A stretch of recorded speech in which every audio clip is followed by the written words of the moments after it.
안녕하세요. 저는 고민을 안고 사연을 쓰게 된 딸아이를 키우는 돌싱입니다. 혹시 후안무치라는 말 아시나요? 잘못을 저지르고도 전혀 미안한 마음을 가지지 않는 뻔뻔한 사람을 가리키는 말인데요. 저에게 전 남편은 딱 그런 사람이었어요. 그런 사람이랑 왜 결혼을 했냐고 물으신다면 그때는 콩깍지에 쓰였다는 거 말고는 답할 게 없네요. 사랑에 빠지면 눈이 먼다고 하잖아요. 제 눈이 정말 너무 심하게 멀었던 것 같아요. 저와 남편은 여느 커플처럼 소개팅으로 만나 사랑을 키웠어요. 둘 다 평범한 직장인이라 정말 평범하게 연애를 했어요. 저는 외동딸이라 어릴 때부터 아버지가 적금을 많이 부어주셨고 저도 일하면서 번 돈을 많이 모아두었기 때문에 결혼 전에는 이미 집도 전세로 살고 있었어요. 솔직히 처음 결혼할 때는 부모님 반대도 있었어요. 남편은 집을 할 생각도 없이 제가 살던 전셋집에서 그냥 살면 안 되냐는 식으로 말했고 저도 굳이 돈 들여 이사 가는 것보다 그게 나을 거라고 생각하기도 했거든요. 그런데 아버지가 자기 돈으로 아무것도 안 하려는 남자 인정 못한다며 마지막까지 반대를 하셨죠. 그래도 결국 결혼은 했어요. 그만큼 남편이랑 잘 맞는다는 생각을 했으니까요. 저는 성격이 맺고 끊음이 정확한 편인데 남편은 둥글둥글 무난한 성격이어서 그 부분이 잘 맞았거든요. 그런데 딱 하나 술 때문에 사고 친 적이 많아서 그 부분이 저를 힘들게 했어요. 이혼한 게 그럼 술 때문인가 하고 생각하실지도 모르겠지만 전혀 그쪽 문제가 아니고 뜬금없는 여자 문제 때문이었어요. 결혼 기념일이 3번을 지난 어느 날이었어요. 술만 마시면 연락이 없는 남편을 기다리며 TV를 보고 있는데 남편이 제게 전화를 한 통 하더군요. 짜증나는 마음을 꾹꾹 눌러 담아 전화했더니 경찰서라는 대답과 함께 남편을 데려가라고 하시더군요. 술을 너무 많이 마셔서 도로에 누워있다가 결국 경찰서에 신고가 들어가는 바람에 거기 가 있더라고요. 경찰서 갔더니 완전히 깔라가 돼서 인사불성이 된 남편이 의자에 누워있더라고요. 그나마 술 주정이 없었으니 다행이었지. 주정까지 했으면 한 대 패고 싶을 만큼 쪽팔렸어요. 부랴부랴 경찰서까지 남편 데리러 온 건 좋았는데 폰이 꺼져버렸더라고요. 저는 자기 전에 폰을 충전하는데 남편 데리러 여기까지 나올 줄 몰라서 충전을 잊어버리고 있었거든요.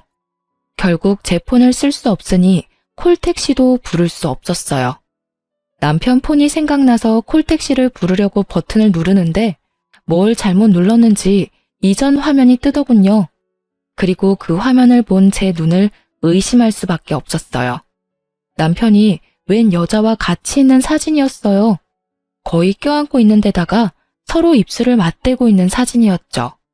게다가 위에서 아래로 찍힌 각도로 보니 여자가 남편 다리 위에 올라가 있는 상태였어요. 그걸 보고 제정신 유지할 수 있는 여자가 이 세상에 있을까요? 그런데 얼굴을 확인하고 더 열이 받아버렸어요. 바로 남편이 자주 만나러 다니던 동네 누나였거든요. 이 여자를 제가 경계 대상에 넣지 않은 이유는 처음에 사귈 때 가장 먼저 소개시켜준 사람이었거든요. 동네에서 어릴 때부터 친하게 지내던 누나라며 결혼한 사람이라고 하기도 했고 나이가 남편보다 6살이나 많으니 바람을 필 거라고는 상상도 못했거든요. 절대로 연애 상대는 아닐 거라고 편하게 생각했는데 그 생각이 이런 참사를 불러온 것 같아요. 게다가 그 여자는 유부녀였고 남편도 유부남이잖아요. 일단 화를 내려놓고 다른 사진부터 확인했어요. 그랬더니 이건 확실하다 싶더라고요. 그 여자랑 찍은 사진이 넘쳐나더군요. 저와 남편은 서로 폰을 확인하는 행동은 한 적이 없었는데 그래서 그런지 굉장히 무방비하게 폰 안에 외도의 흔적들이 가득하더라고요. 그 흔적들을 저장하려니 제 폰은 이미 배터리가 나갔고 어쩔 수 없이 사람을 하나 불러야 했어요. 폰 번호를 알고 있는 제 사촌 오빠에게 전화했어요. 근처에 살고 있고 지금이면 운동을 할 시간이라 오기도 편할 거라고 생각하고 불렀거든요. 도대체 남편이 술을 얼마나 마셨길래 태우지도 못할 만큼 떡이 됐어? 그러게 말이야. 근데 그게 중요한 게 아니라고 지금. 잠깐 폰 들고 이리 와봐. 저는 오빠의 팔을 끌어 남편 폰 앞으로 데리고 왔어요. 그리고 남편의 외도 사진과 카톡 내역을 모두 보여주며 사진 좀 찍으라고 말했어요. 동영상도 찍으라고요. 바람 피면서 이렇게 대놓고 사진첩에 불륜녀랑 찍은 사진 올려놓은 거야? 이건 뭐 답이 없네. 사진을 보니 최소 몇 달 전에 바람 핀 것 같은데. 그래서 지금 미치고 팔짝 뛸 것 같다고. 게다가 이 여자 내가 아는 여자야. 남편 동네 아는 누나인데 어릴 때부터 친하다고 해서 별 생각 없이 놔뒀더니 이런 식으로 사람 뒤통수를 치네? 잘 생각해. 바람 피는 것도 습관이라 잘 안 고쳐진다더라. 사람마다 다르긴 하겠지만. 몰라. 이 인간 술 깨고 이야기해본 뒤에 결정하려고. 오빠, 미안한데 우리 집까지 옮겨줄 수 있어? 택시 타고 갔다가 집 안까지만 옮겨줘. 야, 바람 핀 놈 뭐가 좋아서 집까지 데려가? 그냥 근처 쓰레기 있는데 대충 던져두고 가면 되지. 쓰레기는 쓰레기장에. 몰라?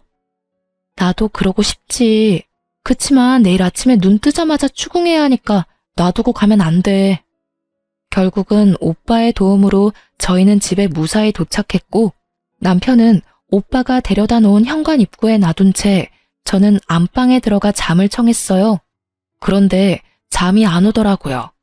열이 받으니 쉽사리 가라앉지도 않고요. 결국은 뒤척거리며 자다 깨다를 반복하다가 새벽녘 잠자는 걸 포기하고 일어나서 TV를 틀었어요. 생각이 많아서 정리할 겸 틀어놓은 건데 그 소리에 남편이 으으하며 일어나더군요. 물 좀 갖다 줘. 술에 취해 갈라진 목소리로 말하는 남편을 보며 저는 물 대신 대뜸 사진부터 보여줬어요. 동네 친한 누나랑은 어디까지 갔어? 그게 무슨 소리야? 사진을 본 남편놈은 그제야 정신이 돌아오는지 버벅대기 시작하더군요. 눈을 껌뻑거리는 것이 이게 꿈인지 생시인지 모르는 것 같아서 다시 한마디 해줬어요. 이거 그 집 남편한테 알려도 되지? 그 말 한마디에 숙취로 쓰러져 있던 남편놈은 벌떡 일어나더니 바로 무릎을 꿇으며 고개를 떨구더라고요. 미안해. 절대로 그 집에 알리면 안 돼. 내가 다 정리할 테니까 제발 그러지 마. 절대로 그런 짓 이제 2번 다시 안 할 테니까. 절대로 하면 안 될 짓을 왜 했어? 그리고 숨기려는 노력도 하나도 안 했더라? 왜? 나한테 들키고 나하고 이혼하고 싶었던 거 아니야? 그런 거 절대 아니야. 그냥 우리 사이가 예전 같지도 않고 그러던 차에 술 마시고 한 번 일이 그렇게 됐었는데. 한 번이 아니지. 지금 내가 찾아낸 첫 사진에서 4개월이나 지났는데 넌 그럼 4개월 내내 술 마시고 실수해서 여자 만났어? 그런 말이 아니고 어쨌든 입이 10개라도 내가 할 말이 없어. 앞으로 절대 그러지 않을 거고 인연 싹 끊을 테니까 제발 한 번만 참아줘. 남편놈은 손이 발이 되도록 빌었어요. 저는 그런 남편을 보며 한숨이 푹 나왔어요. 이걸 용서해야 하나 말아야 하나 고민했지만 결국은 용서하기로 했어요. 대신 한 가지 조건을 걸었어요. 당신 입으로 시부모님께 이야기하고 우리 상황 정리해서 알려드려. 그건 내 입으로는 못하지. 부모님 아시면 완전 난리 날걸? 우리끼리 해결하면 될 일인데 왜 부모님까지. 아셔야지. 당신 아들이 남의 귀한 딸 지금 마음고생 시키고 있는데 우리 부모님한테까지 말하라고 하기 전에 알아서 해. 당신이 안 하면 내가 직접 가서 사진부터 보여줘 버릴 거니까. 결국 저의 강경한 태도에 남편은 울며 겨자 먹기로 시댁에 가서 이야기를 꺼냈어요. 그런데 시부 반응에 저는 한 번 더 어이가 없었어요. 아가, 살다 보면 남자가 실수할 때도 있는 법이다. 다음부터 그러지 않겠다는 다짐만 받아놓으면 이놈이 바보 천치가 아닌 이상 잘 알아들을 거다.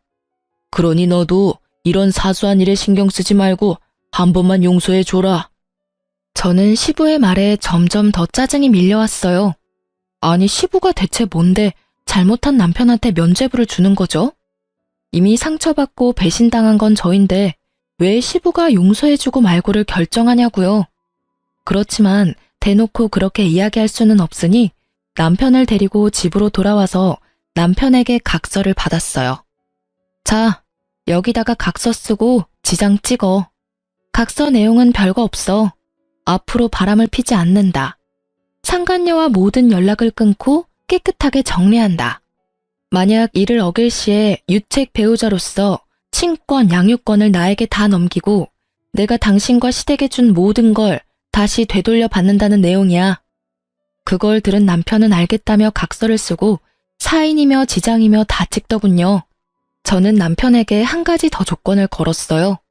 월급 통장이랑 카드 내역 매달 한 번씩 확인하겠다고요. 돈을 어디다 썼는지 알면 허튼 짓 안 할 테니까요. 그렇게 가정의 평화는 지켜졌지만 뭔가 모를 찜찜함은 여전히 남아 있었어요. 그리고 이 다음 주에 저는 제가 임신 초기라는 걸 알게 됐죠. 잘 됐다고 생각했어요. 큰 산 넘었고 설마 남편이 개또라이가 아닌 이상 다시 이런 일을 벌이지는 않을 거라고 생각했거든요. 제가 상상한 미래는 비 온 뒤에 땅이 굳는 거였는데 실상은 달랐어요. 굳다 못해 쫙쫙 갈라져 버렸거든요. 남편이 각서를 쓰고 3개월이 지났을 때 저의 임신은 이제 막 안정기에 들어서게 됐어요. 남편은 제게 외도를 걸린 이후로 집에서는 쭈구리처럼 지냈어요. 당연한 일이었죠. 본인이 제게 잘못한 일이 있으니 집에서 어깨를 못 펴는 거잖아요. 그렇지만 남편이 계속 그렇게 행동할수록 그런 생각이 들었어요. 태어날 아이가 이런 아빠 모습을 보면 어떻게 생각할까 하고요. 교육적으로도 정서적으로도 좋을 것 같지는 않다는 생각으로 남편과 맛있는 것도 자주 먹으려고 하고 대화도 많이 나누려고 노력했어요. 그때의 일을 최대한 빨리 덮어버리고 싶었거든요. 그런데 남편은 떨떠름한 표정으로 제게 맞춰주고는 있었지만 크게 관심은 없는 모습이었어요. 솔직히 그 모습에 한 번 더 상처받았거든요. 외도 후에 마누라한테 잘해주려는 남편은 없을 거예요. 눈치부터 보게 되니까요. 그렇지만 제가 이 정도로 노력하면 본인도 노력을 해야 하잖아요. 이걸 어떻게 해야 할까 하던 중에 저희가 집을 옮기려고 계획하고 있었는데 적당한 집이 나와 집을 옮기려고 준비를 하고 있었어요. 지금 살고 있는 전셋집을 내놓고 아파트로 이사 가려고 했거든요. 그래서 집 청소를 한번 싹 하기로 했어요. 사람들이 집을 보러 자주 올 예정이니 귀금속이나 너무 잡다한 물건들은 당분간 차에 실어놓을 예정이었어요. 제 차보다는 남편 차가 SUV로 크기 때문에 거기 짐을 놓자고 이야기가 됐어요. 남편과 함께 짐을 나르고 있는데 제가 차 안에 있는 물건을 정리하다가 차키를 잃어버린 거예요. 차키를 찾으려고 이리저리 둘러보다가 발판 쪽에 떨어뜨렸나 싶어서 조수석 쪽 발판을 들어 올렸더니 아무것도 없더라고요. 그래도 혹시나 싶어 운전석 쪽 발판을 들어 올리려는데 남편이 급하게 다가오더니 차키 여기 없을 거라며 갑자기 저를 막아서더라고요. 아니, 없으면 없지 왜 막아서는 거지? 이상한 생각이 확 들더라고요. 결국은 남편 저지하고 차 안에 들어가 문 잠그고 발판을 들어봤더니 거기 검은색 폰 하나가 있더군요. 남편 폰과는 다른 기종이었는데 알고 보니 남편 세컨폰이었더라고요. 폰을 열어보니 제 눈을 또 의심할 수밖에 없는 것들을 봤어요. 남편이 또 바람을 피우고 있더라고요. 그것도 저번에 그 누나랑요. 제가 용서해준 지 꼴랑 3개월밖에 지나지 않았잖아요. 게다가 애가 뱃속에 있는데 바람이라니. 열받은 제가 차문을 열고 나왔어요. 너 이거 뭐야? 폰 숨겨두고 그 여자랑 또 바람을 피워? 몇 개월 지났다고 또 바람이야. 아니지. 혹시 그때 해결 안 했던 거야? 헤어진다더니 여전히 즐겁게 이중생활하면서 살았던 거냐고. 저는 남편 세컨폰을 열어서 거기 적혀진 카톡 대화들을 읽었어요. 자기야 사랑해. 보고 싶어? 그리고 여동생 남동생? 아, 들키면 동생 이야기라고 둘러대려고 여동생 남동생이라 적어놨어? 암호까지 정해서 더 주도 면밀하게 나를 속이려고 했다 이거지? 반성 같은 건 아예 한 적이 없네. 내가 용서해준다고 했을 때도 아예 헤어질 생각 없었고 잘 됐다 싶었나 본데 이번에는 못 참아. 당장 이혼할 거야 이 나쁜 놈아. 어디서 할 게 없어서 개집질이야? 화가 난 저는 노상에서 소리를 질러댔고 남편은 그런 제 모습에 저번처럼 무릎 꿇더니 용서해달라며 질질 짜더라고요. 여보, 미안해. 진짜로 내가 다 잘못했어. 제발 한 번만 더 기회를 줘. 뱃속에 아이를 보면서라도 참아. 용서? 내가 저번에 용서해줬다가 지금 얻은 게 뭔데? 당신 두 번째 바람 펴서 임신한 마누라 뒷골 터지게 만들어놓고 용서? 미안하다고 하면 끝이야? 용서해달라고 하면 다 되는 거냐고. 왜 내가 용서해줘야 하는 건데? 그리고 뱃속의 아이를 생각하면 참으면 절대 안 되지. 너 같은 거랑 인연을 끊는 게 아이 인생에 더 도움되는 일 아니야? 너도 그렇게 생각하잖아. 어느 엄마가 이제 곧 태어날 아이한테 바람핀 거 용서해줬는데 또 바람핀 아버지를 주고 싶겠냐고. 정말 이번 한 번만이야. 앞으로는 절대로 당신이 하지 말라는 건 아무것도 안 할게. 어떻게든 이 엄마는 참아줘. 난 당신 없으면 못 살아.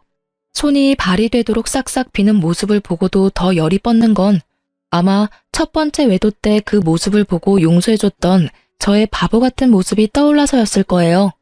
저에게는 이 남자에 대한 믿음이 아주 조금도 남아있지를 않았어요. 저러고 또 바람 피겠지. 2번이면 3번은 쉽겠죠. 입만 열면 거짓말. 네가 왜 나 없으면 못 살아? 저 상간이 없으면 못 사는 것 같은데 이혼해 줄게. 둘이서 살아.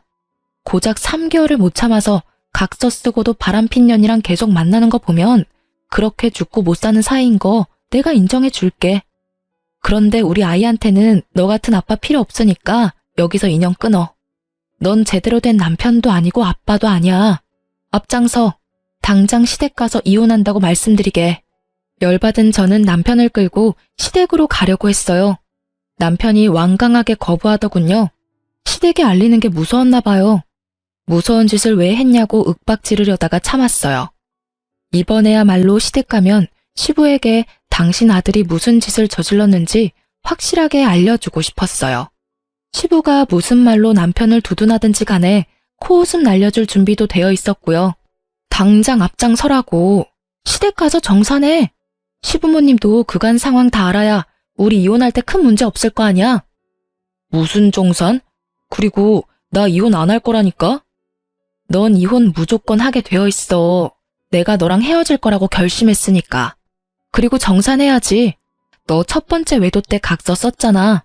당신과 시댁에 준 모든 걸 되돌릴 거라고. 나 그거 받으러 시댁 갈 거야. 알지? 아버님 차 내가 빌려드린 거. 게다가 소소하게 빌려드린 돈도 있고 그리고 당신한테 사준 선물들은 다 놔두고 가. 넌 그 선물 받을 자격 없어. 그 말에 남편 얼굴이 사색이 되더군요. 여보, 진짜로 나 당신이랑 헤어지고 싶지 않아. 제발 다시 생각해봐. 나 정말로 다 끊을게. 깨끗하게 정리할 거라니까? 내가 정말 미안하다고. 하든 말든 너 마음대로 하고 솔직히 각서까지 썼는데도 그 여자 만난 거면 이 정도 각오는 이미 하고 있었던 거 아니야? 당신이 원해서 만났잖아. 그리고 너 말끝마다 미안해라고 하는데 그 말 앞으로 한 번만 더 하면 죽어? 미안해하지도 않으면서 뭐가 미안한데? 입버릇처럼 말하면서 마치 진짜 미안한 것처럼 굴고 그거에 넘어가서 내가 한 번 봐줬는데 이번에는 안 넘어가. 누굴 호구로 알고 당장 앞장서. 결국 미안한 마음 없이 미안하다며 소리만 치는 남편을 저는 시댁으로 끌고 갔습니다. 아니, 미안하다는 말은 왜 하는 건데요? 미안하다는 말을 들을 때마다 화가 치밀어 오르는 제 속도 모른 채 사과만 하면 다 끝날 거라고 생각하는 남편 놈을 보니 그때 용서해준 게 그제야 후회가 되더군요. 시댁에 도착한 저는 표정이 무척 좋지 않았고 남편은 끊임없이 제 눈치를 보며 주눅 들어 있었어요. 너희들 웬일로 왔어? 오늘 무슨 날이야? 어머님, 저희 이혼하려고요. 이 사람이 또 바람을 폈어요. 그것도 저번이랑 똑같은 여자하고요. 정리가 하나도 안 된 상태로 저 속이고 열심히 만나고 있던데 솔직히 더는 못 참아요. 어떻게 임신한 와이프 두고 다른 여자하고 바람이 나요? 새로운 여자였다면 덜 화났을지도 몰라요. 그런데 왜 또 그 여자냐고요. 두 사람 연애하는데 내가 방해물 같으니 제가 이혼하는 게 맞는 거겠죠. 아이고 며느라가 진정 좀 해라. 뭐가 그렇게 바빠? 남자가 살다 보면 그럴 수도 있지. 그리고 너 임신 중이라 뭐 이래저래 저도 힘들었나 보지. 네가 이해를 좀 하고 넘어가. 그리고 어차피 상대방도 남편이랑 애가 있다는데 그냥 불장난 같은 거였을 테고 진지하게 만나는 그런 건 아닐 것인데 너도 부인이 돼가지고 그런 불장난을 심각하게 받아들이고 그렇게 난리치면 안 되지. 뱃속에 애도 있으니 흥분도 좀 가라앉히고 생각을 하면. 불장난 정도가 아니잖아요. 지금 이 사람 하는 짓을 보시라고요. 미안하다고 다 정리한다고 할 때는 언제고 여태껏 만나면서 메신저로 와이프 배불러서 재미가 없네 어쩌네 그런 말 찍찍하면서 둘이서 내 욕까지 했다고요. 저는요, 임신 중에 벌써 남편 불륜이 2번째예요. 임신 중에 남편 외도 알아채는 와이프도 많지 않겠지만 2번이나 이런 짓 당하면 제가 기분이 좋겠어요? 아버님이야 아버님 자식이고 두둔하고 싶은 마음 있으시겠지만 저는 달라요. 첫 번째 용서가 제 마지막 한계 지점이었거든요. 이번에는 절대 용서 못하고 저번에 남편이 쓴 각서대로 하려고 시댁 온 거예요. 각서? 야, 너는 무슨 각서를 어떻게 썼길래 불똥이 여기까지 튀어? 각서를 보기 전까지 시부는 아주 느긋한 태도였어요. 아들놈 두둔해가면서 각서가 무슨 내용인지도 모르고 말이죠. 제가 각서를 보여주니 시부의 표정은 울그락불그락 시시각각 변했고 남편놈은 고개를 떨구다 못해 바닥으로 꺼질 것 같더군요. 아버님 쓰고 계시는 차 가져갈게요. 그거 어차피 저희 친정어머니 명의잖아요. 운전자 보험에 특약 넣어서 저희 차 몰고 있던 거였으니까 이혼하면 당연히 다시 저희 엄마한테로 돌려주셔야 하는 게 맞는 거고요. 솔직히 이런 일 없었으면 조만간 아버님 차 될 수도 있었는데 그 부분은 죄송하게 생각해요. 제 명의였다면 그것도 재산 분할에 들어가는 거였을 텐데 어머니 명의라서. 그냥 돌려주시는 게 깔끔하실 것 같아요. 제 말에 시부가 완전 열받아서 남편 등짝을 후려 패더군요. 너 도대체 무슨 뻘짓을 하고 다녔길래 집에 불똥이 튀게 만들어? 아랫돌이 간수 잘하라고 내가 몇 번을 말했어. 저번에 너 두둔해주고 잘 넘어갔으면 네가 알아서 잘했어야 하는 거 아니냐? 너 때문에 갑자기 이게 무슨 날벼락이야? 시부는 흥분해서 남편을 향해 윽박질렀고 그런 시부를 보면서 저는 웃겼어요. 왜냐고요? 아니 처음에 남편 바람 폈을 때는 자기 차 뺏길 정도로 위급한 게 아니라서 남편 용서하라고 마음 넓은 척 굴더니 결국 자기가 차 뺏길 것 같으니 남편에게 너 잘못했다고 말하는 건 도대체 무슨 심보인지 모르겠거든요. 잘못된 건 잘못된 거고 잘한 건 잘한 거라는 심플한 게 이 집에는 없는 거예요. 잘못했다고 해놓고 여전히 잘못하는 남편이랑 잘못한 걸 크게 잘못한 게 아니니 넘어가라는 시부가 정말 똑같은 사람처럼 보였어요. 결국 남편놈은 시부에게 손이 발이 되도록 빌었고요. 그런데 왜 시부에게 비는 건지 모르겠더라고요. 빌려면 저한테 빌어야 하는 게 맞지 않았을까요? 시니컬한 표정으로 쳐다보고 있는데 시부가 저한테 급조된 미안한 표정으로 말했어요. 아가, 정말 미안하다. 내가 자식을 잘못 키웠어. 내가 그런 짓 절대로 못하게 할 테니 이번 한 번만, 딱 한 번만 더 용서해 주려무나. 이놈이 100번 1000번 잘못했지만 죽을 죄를 지은 것도 아니고 그 여자랑만 잘 떼어놓으면 너도 마음이 편할 테니까. 죄송하지만 용서할 생각이 없어요. 그런 마음도 안 들고요. 100번 1000번 잘못했으면 100번 1000번 벌 받아야 하는 게 마땅하고요. 저는 벌을 주는 사람은 아니니 제가 줬던 걸 다 돌려받을게요. 아버님한테는 차를 돌려받고 남편에게는 딱히 돌려받을 만한 것도 없으니 이혼할 때까지 우리 신혼집에서 나가줬으면 좋겠네요. 뭐? 그 집에서 나가면 난 어디서 살아? 아버지 집도 너무 멀고 직장에서는 더 멀다고. 집에서 내쫓는 건 좀 너무하잖아. 다시 이야기를 잘 해보고. 집에서 내쫓는 게 왜 너무해? 그 집 계약할 때 너 나한테 땡전 한 푼이라도 준 거 있어? 아니면 그 집 유지비를 네가 주기를 했어? 그 집도 내가 가져온 내 전셋집이잖아. 넌 거기 그냥 네 집만 들고 들어와 살았고. 그러니까 가볍게 집만 들고 나가면 되지. 그리고 시댁 멀면 그 상간녀 집에 가서 재워달라 그래. 얼마나 좋아하겠어? 죽고 못 사는 남자친구랑 만나면 좋아하겠다. 그치? 웃기는 소리 하지 말고 나 진짜로 갈 데 없다고. 집에서 내쫓는 건 너무하지. 나 절대로 그 집에서 안 나갈 거야. 내가 말했잖아. 제발 좀 들어봐. 나 진짜 미안하고 그 여자랑 완전히 다 끊겠다니까. 의심 하나 없애도록 매일 위치 추적 앱도 설치하라고 하면 하고 통장 내놓으라고 하면 그것도 다 줄게. 제발 집에서 나가라고만은 하지 마. 그 여자랑 인연을 어떻게 끊게?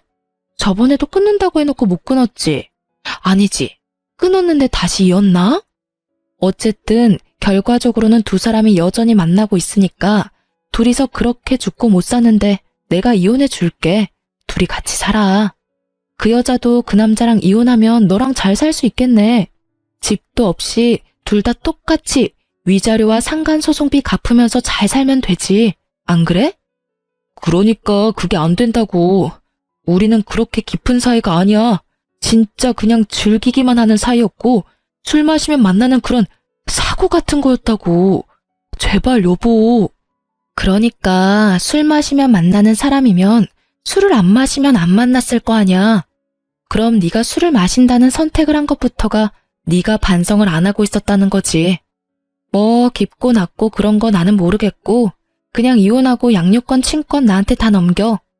어차피 너 유책 배우자라 그거 다 못 가져가. 집도 없고 이제 빚만 남을 건데 뭐. 대신 애 양육비는 꼬박꼬박 보내. 남편은 대답도 못하고 그저 한숨만 푹푹 내쉬더라고요.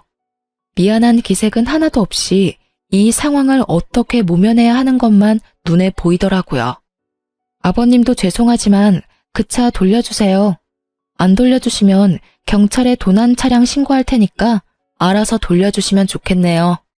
서로 얼굴 붉히지 않게 하면 좋잖아요. 그렇게 말하고 저는 시댁을 나왔고 남편 짐을 모조리 챙겨 시댁으로 붙였어요. 물론 제가 선물해준 고가의 물건들은 뚝 빼놓고 보냈죠. 제가 보낸 선물이 아까운 놈이니까요. 그리고 그 길로 저는 상간녀도 만나러 갔어요.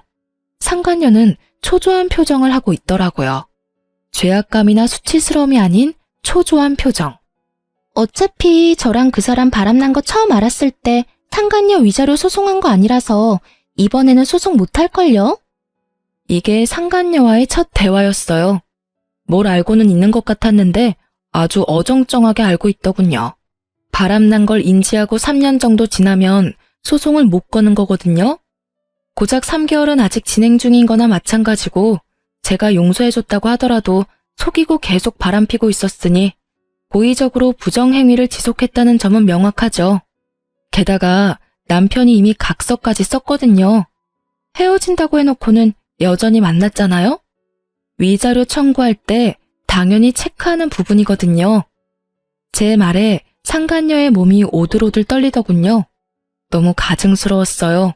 어디서 불쌍한 척을 하는 건지. 상황으로 보면 제가 더 불쌍한 거 아닌가요? 뱃속의 애를 위해서 태교를 해도 모자랄 판에 상간녀까지 만나러 왔으니. 게다가 뻔뻔한 상간녀의 말을 들으니 더 열이 받더라고요. 이보세요. 뻔뻔하고 싶으면 뭘 좀 알고 뻔뻔하시던가. 남의 남자 데리고 열심히 놀았으면 그 책임도 같이 져야죠. 혼자 빠져나가려고 잔머리나 굴리고 있고. 어쨌든 나는 그 남자랑 이혼하기로 했으니까 만나고 싶으면 앞으로 마음껏 만나세요. 대신 저는 당신한테도 위자료 청구할 테니까 그 부분은 알아서 하시고요. 내가 상간녀니까 위자료 청구받는 거는 어쩔 수 없다고 생각해요. 그런데 집에 법원 등기 같은 건 보내지 말아줘요. 남편이 알면 곤란하거든요. 아직 저희 남편은 모르고 있고 저한테도 가족은 소중하니까. 뻔뻔함을 넘어서는 인간 실격의 태도에 저는 버럭 소리 질렀어요.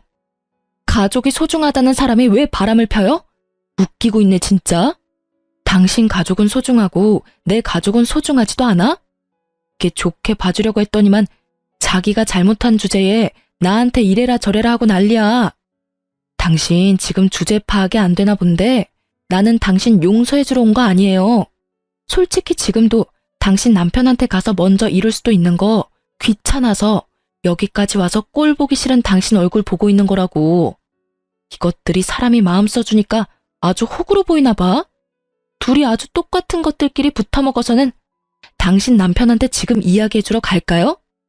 바람 펴서 남의 가족 파탄낸 주제에 자기 가족은 소중하다며 등기를 집으로 보내지 말라는 상간녀 말에 완전 빡친 저는 흥분을 가라앉히지를 못하겠더라고요. 제가 열받아서 소리친 게 먹혔는지 상간녀는 아무 말도 안 하고 제 눈치만 보고 있었고요. 우편물이 어디로 갈지는 내 마음이니까 그때까지 가슴이나 졸이고 사세요. 그렇게 이야기하고 나오는데 현기증으로 머리가 핑 돌더라고요. 너무 신경을 많이 썼는지 몸이 안 좋아진 것 같더라고요. 결국은 정신력을 소모하기 싫어서 이혼 전문 변호사를 찾아가 맡기기로 했어요. 결국 이혼은 합의가 아닌 소송으로 들어가게 됐고 이혼 소송 진행하면서 상간녀 소송도 같이 진행했어요. 그리고 저는 이혼 소송 중에 딸아이를 출산했어요. 그 아이를 낳을 때 남편이 없어서 친정 어머니가 들어오셨는데 그때만큼은 정말 서럽게 울었어요. 울지 않고 버티려고 그렇게 애를 썼는데 아이를 낳은 벅참과 아이를 아빠 없이 키워야 한다는 미안함이 한데 섞여서는 묘한 죄책감과 슬픔으로 눈물이 났어요. 이번 한 번뿐이다. 우는 건 지금뿐이라고 되뇌이며 딸아이를 홀로 키웠어요. 육아휴직을 쓰고도 힘이 들어 친정 도움을 받았지만 그래도 홀로 서기는 성공적이라고 할 수 있었어요. 그런데 이혼 후 몇 개월이 지났을까? 갑자기 전 남편이 딸아이가 보고 싶다며 면접 교섭권을 써서 아이를 만나러 왔더라고요. 처음에는 이 사람도 혼자 지내면서 애 얼굴 보고 싶었겠구나 하고 마음이 좀 쓰였는데 애 보러 와서는 저한테 계속 사정사정 하더라고요. 당신 혼자서 힘들지? 내가 곁에 있어주면 진짜 덜 힘들 거야. 나 애한테도 잘하고 집중할 자신 있어. 그러니까 우리 다시 만나지 않을래? 당신도 힘들잖아. 싱글맘이 얼마나 힘든데. 내가 도와줄게. 저번 일 모두 만회하고도 남을 만큼 내가 헌신적으로 할게. 갑자기 이렇게 말하길래 이놈이 진짜 정신이 나갔나 싶었어요. 갑자기 왜 다시 만나자고 해? 그 여자랑 잘 안 돼? 상간녀가 이혼 안 하려나 보네. 그럼 더 잘 된 거 아니야? 눈치 보지 말고 마음껏 여자 만나면서 살면 되지.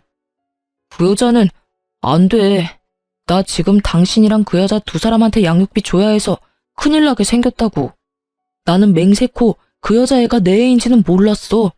그리고 피임도 확실하게 했었다고. 언제 임신이 됐는지 모르겠는데. 여기까지 듣고 나니 그럼 그렇지 하는 생각이 들더군요. 정신이 돌아올 리가 없죠. 고작 3개월 만에 바람피는 놈인데 몇 개월 됐다고 제정신이 돌아오겠어요? 점점 썩어가는 제 표정은 아랑곳하지 않고 전 남편 놈의 이야기는 계속됐어요.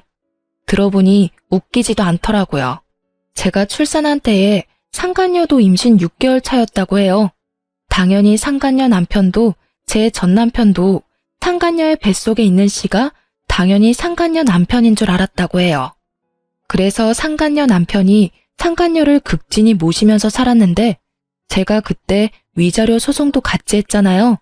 그때 결국은 상간녀 집 주소로 손해배상 우편물이 가는 바람에 상간녀 남편이 알게 된 것 같더라고요. 결국 불륜 사실을 알게 된 상간녀 남편이 뱃속에 애가 누구 애냐며 난리를 친 건 어찌 보면 당연한 일이겠죠. 그런데 상간녀는 그 상황에도 대쪽같이 뱃속의 애는 자기 남편 애라며 실랑이까지 했다고 해요.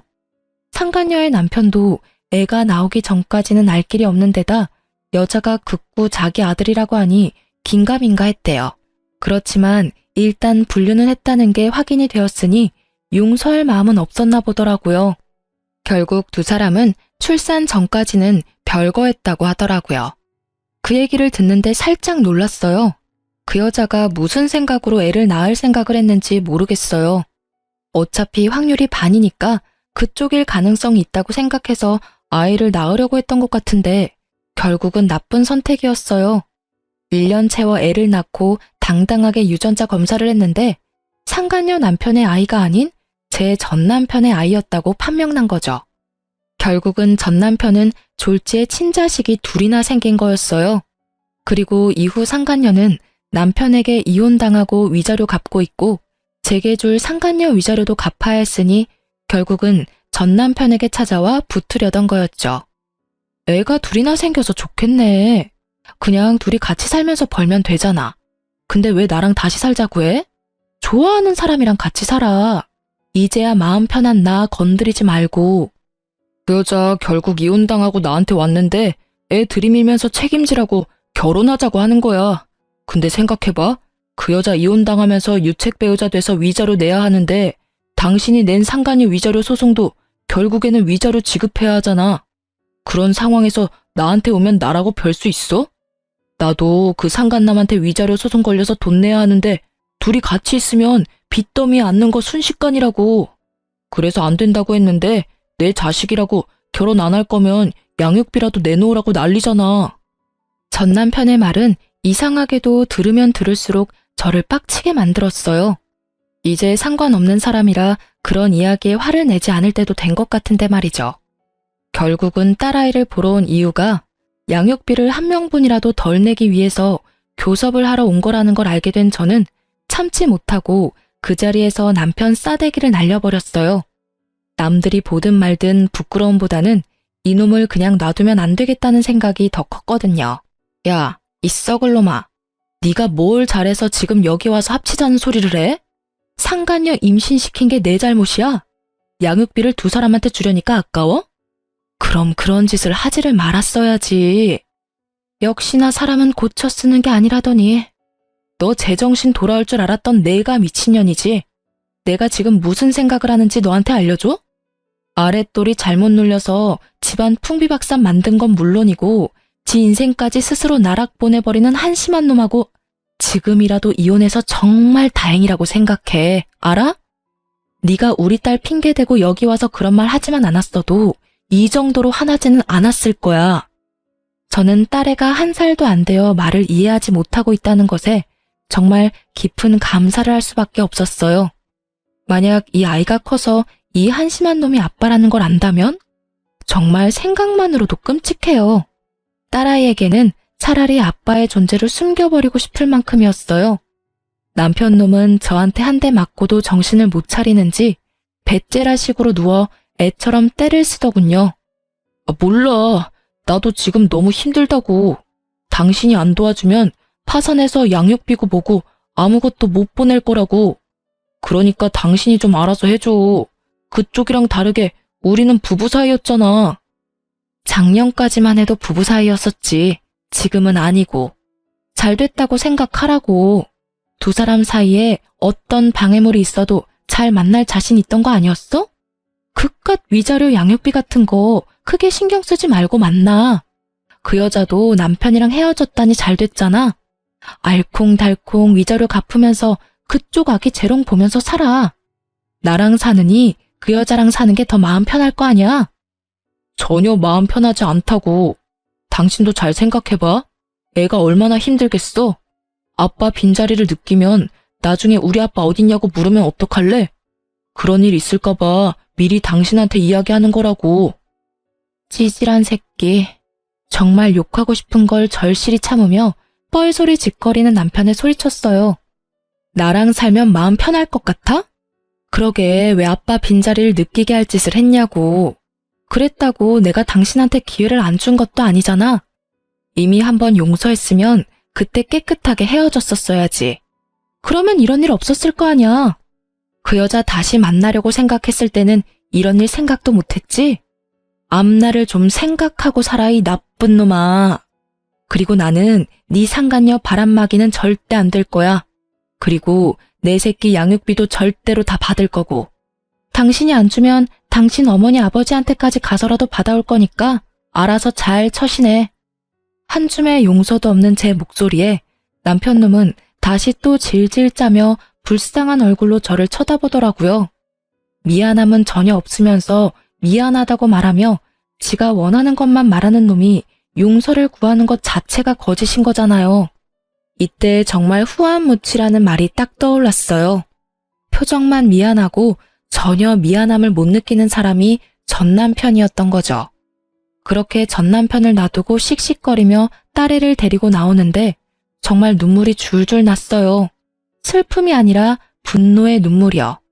저딴 미친놈도 내 딸이라고 결국 면접 교섭권을 쓰면 만나게 해줘야 한다는 게 너무 싫었거든요.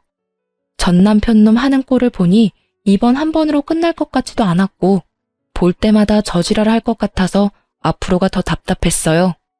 솔직히 남편의 첫 번째 외도를 발견했을 때 저도 쉬운 마음으로 용서했던 건 절대 아니었어요.